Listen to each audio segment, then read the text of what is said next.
Hi, my name is Raymond Clariss. I've been working in television, film, and content creation for the last couple of years, more than 15 years now. When it became more mainstream in the media, it was apparent that many people were talking about it as a very imminent human crisis.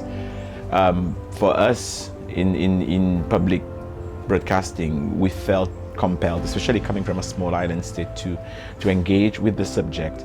And I remember during the time that I was in charge of content development at SBC,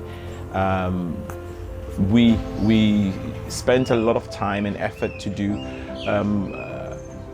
a documentary about climate change, and this brought us out across the country to see all the threats and all the challenges which existed dealing with the climate crisis, and all the mitigation which people dealing with climate change in the country were doing. And for me, this was probably the most engagement that I got to deal with this. And we involved small children, we created music, we created a song to sensitize the public, and we were trying to reach the general audience as a whole to understand what climate change meant in a very understandable language, in a way which they would be able to understand. And of course, I've worked with the GCCA and the Ministry of Environment and Climate Change to do a series of television spots for television and radio.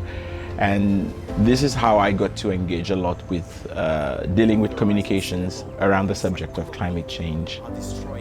And I shaped those content in a way, and the people working with me, to reflect the human stories and to reflect the emotions and the challenges which people were dealing with over the long period of time, which now climate change has been a subject of matter and of great urgency for the population and for the world globally as it stands.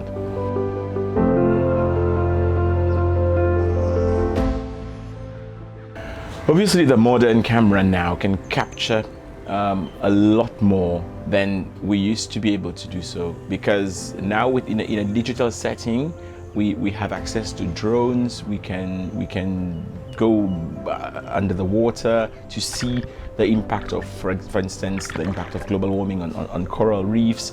We have access to places which well, before filmmakers couldn't get there.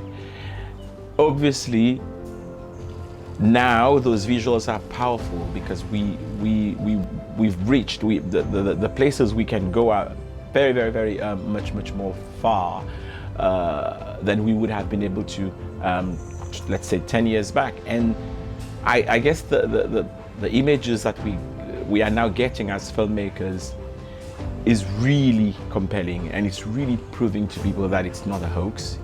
Climate change is really happening. And I guess this is where the power of pictures and visuals are helping in documenting what is really happening to the planet, and of course to our own country.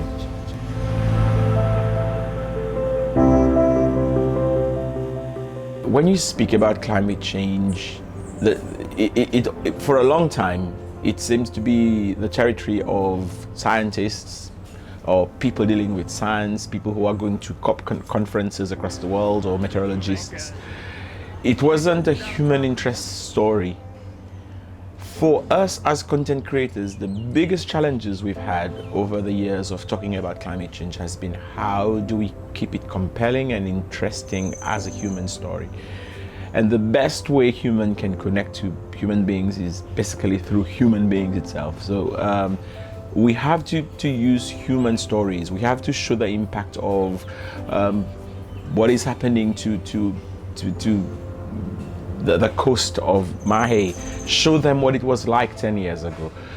Tell them about where you used to be able to have a picnic where you can't. Show them the coast of near Okap, or places where their livelihoods are being affected. Talk to the farmers about the rain patterns. Talk to the fishermen about changes happening in the sea.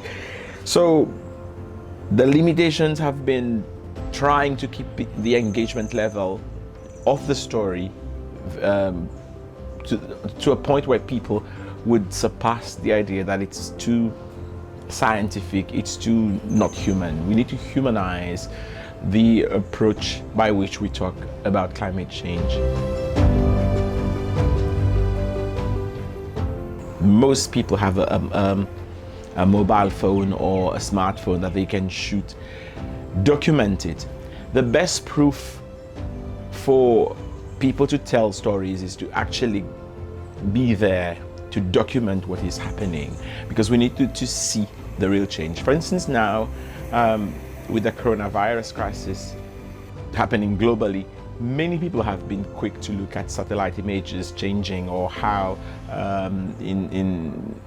people are being able to see the Himalayas for the first time in a long time, or how there's been a drop in the level of carbon emission in the world because the cars are not in the streets or the planes are not flying so much.